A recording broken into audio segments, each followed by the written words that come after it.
Hi guys, welcome to my affordable watch collection. My name is Aviv, and today we are taking a look at a Canadian field watch inspired by the A11 mil-spec watches of World War II, giving them a new interpretation.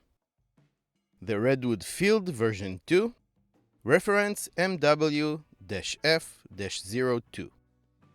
This watch was sent to me from Redwood Watches for free for review, and I don't have to send it back. Keep that in mind as we go along with this review, but rest assured that, like always, you are going to hear my own honest opinion of this watch. The Field V2 is available in two different dial variations, and besides this black one, there's also a fully lumed white dial variant. There are also different straps you can choose from, and all combinations sell for $119 through Redwood's website. The Redwood Field Watch comes in an awesome branded military-style canvas watch roll that holds 6 watches.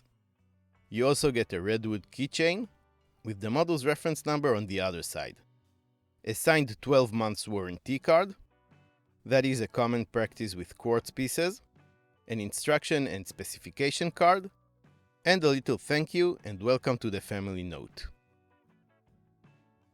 The width of the case is 40 mm. Its thickness is only 8 mm, the distance between the lugs is 20 mm, lug tip to lug tip is 48 mm, and on the supplied NATO-style strap, the watch weighs 48 grams. It is water resistant to 50 meters. The dial is matte black, and everything is printed on it. Starting with a white railroad minute track around its edge, and loomed hour markers after that. 12, 3, 6, and 9 large Arabics, and simple stick indices everywhere else. The brand's name is printed in white under the 12 o'clock Arabic, and water resistant 50 meters or 160 feet are printed in red above the 6. The hour and minute hands are pencil-shaped, brushed and filled with lume. The seconds hand is painted red to match the text on the dial, and features a loomed lollipop tip. And here is the lume shot for you. The lume on the hands and dial markers is C3 Superluminova that emits a strong initial green glow, but since there isn't a hell of a lot of it applied, you shouldn't expect it to give you long hours of luminescence. The crystal covering the dial is a hardened mineral glass. This should give you some scratch resistance, though it might potentially get scratched eventually. The case is made of 316L stainless steel, brushed on all surfaces. The lugs curve down nicely all the way below the case, to meet your wrist and to somewhat compensate the added thickness of the NATO strap. They are also drilled for quick and easy strap change. The crown at the 3 o'clock position is brushed and signed with the brand's name. It is a push-pull crown, and when you pull it out, the seconds hand naturally hacks, and you can set the time. This is a stainless steel push-down case back. It has a simple, yet cool design engraved on it in the military style of old field watches.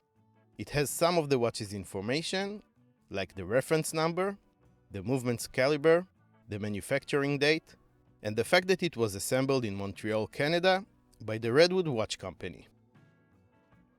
The movement ticking inside this watch is a Miyota 2035, a simple, no jewels quartz movement made by the Japanese Citizen Corporation. As such, you can expect it to be accurate to between plus and minus 20 seconds per month, with a battery life of up to 3 years. The NATO-style strap the watch comes on is quite simple too, but it does get the job done. The material feels durable, but its layers are held together with glue rather than being stitched together, and that might be a cause for concern in the long run. The hardware is made of stainless steel, polished and unbranded. And here it is on my 7-inch wrist. I think it wears quite nice. Definitely low profile and lightweight.